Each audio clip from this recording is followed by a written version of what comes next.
নমস্কাৰ এভৰিৱান। আজি আমি এইটো ভিডিঅ'ত ত্ৰিকোণমিতিক অনুপাতৰ মানবোৰ অতি সহজতে কেনেদৰে মনত ৰাখিব পাৰি সেইটো শিকিম। 0 degree, 30 degree, 45 degree, 60 degree, 90 degree. Sine theta, cos theta, tan theta. ফাৰ্ষ্টতে আমি সাইন থিটাৰ মানকেইটা মনত ৰাখিব লাগিব আৰু টেন থিটাৰ মানকেইটা মনত ৰাখিব লাগিব।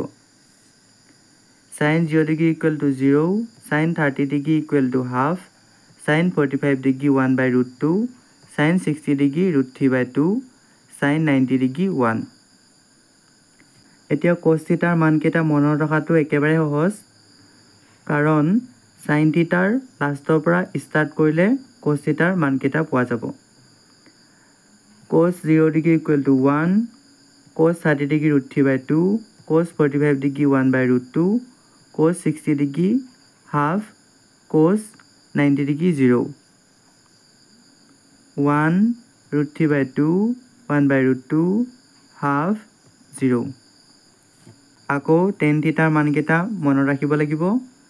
tan 0 degree equal to 0, tan 30 degree 1 by root 3, tan 45 degree 1, tan 60 degree root 3, tan 90 degree infinity.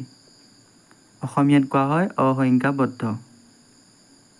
এতিয়া cot থিটা, sec থিটা আৰু cosec থিটাৰ মানকেইটা মনত ৰখাৰো একেবাৰে সহজ, কিয়নো tan থিটাৰ অপজিট হ'ব cot থিটা, cos থিটাৰ অপজিট হ'ব sec থিটা আৰু sin থিটাৰ অপজিট হ'ব cosec থিটা। মই cot থিটাটো দেখাই দিছোঁ। 0 infinity 1 by root 3 root 3 root 3 কিয় হ'ল? ইয়াৰ 1টো ইয়াৰ তললৈ গ'ল, ইয়াত তলত 1টো নিলিখিলেও হয়। ইয়াত 1 আছিলে 1 root 3 1 by root 3, যিহেতু ইয়াত 1 আছিলে তলত, চ' cot থিটাত 1টো ওপৰত গ'ল, ইনফিনিটি 0।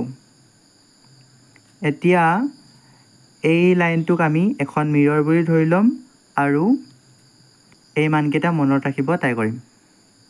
60 ডিগ্ৰীৰ মানটো হ'ব 120 ডিগ্ৰী, 45 ডিগ্ৰী মানটো হ'ব 135 ডিগ্ৰী, 30 ডিগ্ৰী মানটো হ'ব 150 ডিগ্ৰী, 0 ডিগ্ৰী মানটো হ'ব 180 degree. root 3 by 2, root 3 by 2, 1 by root 2, 1 by root 2, half, half. ঠিক তেনেদৰে cos থিটাৰো half minus half, 1 by root 2 minus 1 by root 2, root 3 by 2 minus root 3 by 2, minus 1 minus 1. ঠিক তেনেদৰে tan থিটাৰো root 3 minus root 3, 1 minus 1, 1 by root 3 minus 1 by root 3, 0, 0.